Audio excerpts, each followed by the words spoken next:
1674 साली छत्रपती शिवाजी महाराजांनी या किल्ल्याला आपली राजधानी म्हणून घोषित केलं. तिथेच यांचा राज्याभिषेक सुद्धा पार पडला.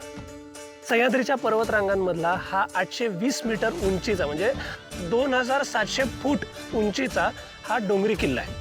इथे आपण 2 मार्गांनी जाऊ शकतो. आपण चालत सुद्धा जाऊ शकतो किंवा रोपवेने सुद्धा जाऊ शकतो. पण आय फील आपण चालत जाऊ, बिकॉज आपल्याला सगळ्या गोष्टी नीट बघत एन्जॉय करत जातो. बरोबर सर, तुम्ही म्हणताय तसंच करूया. आपण चालतच जाऊया. No are you crazy or what? एवढा जड किल्ला आपण चालत नाही जाऊ शकत. आपण रोपवेने जाऊया. तर सगळेजण आता तयार झालेत चालत जायला. तू एकटीच वेगळी जाणार आहेस? रेश, तू काय बोलतोय? त्या डेड एंड पर्यंत आपण चालत जायचंय? मग अरे त्या डेड एंड पर्यंत चालत जाऊन मी डेड होऊन जाईल. नको रोपवेने जाऊ. नाही तर एक काम करते, मी एकटी रोपवेने जाते. तसं पण I can bear the fare. मी या गरीब मुलांसारखी नाहीये, सो मी चालत नाहीये. मी रोपवेने जाते. कमळे, बघितलंच ना मग कसं बोलायला लागली ही माकडी. ही असली लहान बहीण असती की नाही तर सांग 2 तरीच्या कानाखाली फटाकड्या वाजल्या असत्या. माकडी उगं भांडणं नको. एक्झॅक्टली. तर बघ, तुला जायचं असेल तर एकटी जा, आम्ही चालत जाणार आहोत. Okay, works for me. सराव ती एकटी कशी जाणार? मी नाही तिला अजून समजवणार आहे. तिला काय जायचं, कुठे जायचं ते जाऊ दे. अनिका थांब. कमळे अगं अनिका, अगं एकटी कुठे चाललीस? चल आमच्या संग, चालत लय मज्जा येईल तुला. हे बघ, मला मज्जा नाही येणार, त्यामुळे मला एकटीला रोपवेने जाऊ दे. You carry on. पाळथ्याकड्यावर पाणी आहे, तिला काय करायचं ते करू दे. चल आपण जाऊ. ठीक आहे. अरे अनिका, काय करतेस तू? अरे तूच त्या गावच्या आपल्या सोबत टाइम स्पेंड करायला चान्स देतेस. Guys weight.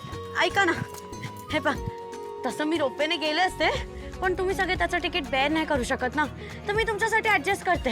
येते चालत. Let's go. चला. जय भवानी, जय शिवाजी. चला.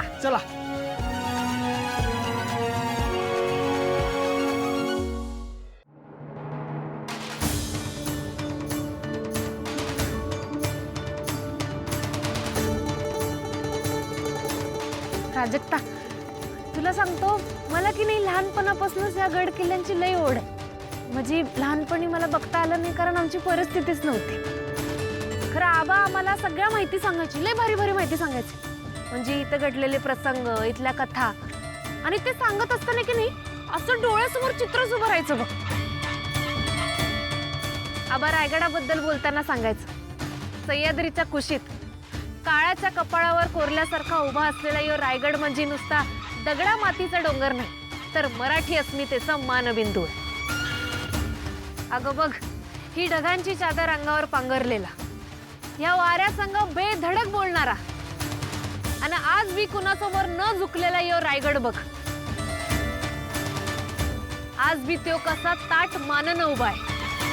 या गडाच्या प्रत्येक कडेकपारीत महाराजांच्या आणि त्यांच्या मावळ्यांच्या शौर्य कथा दडलेल्या आहेत. आबा जेव्हा असं म्हणायचं की नाही, तेव्हा मी यांना निंगी ओरडायचो, एकदम आबांसारखं.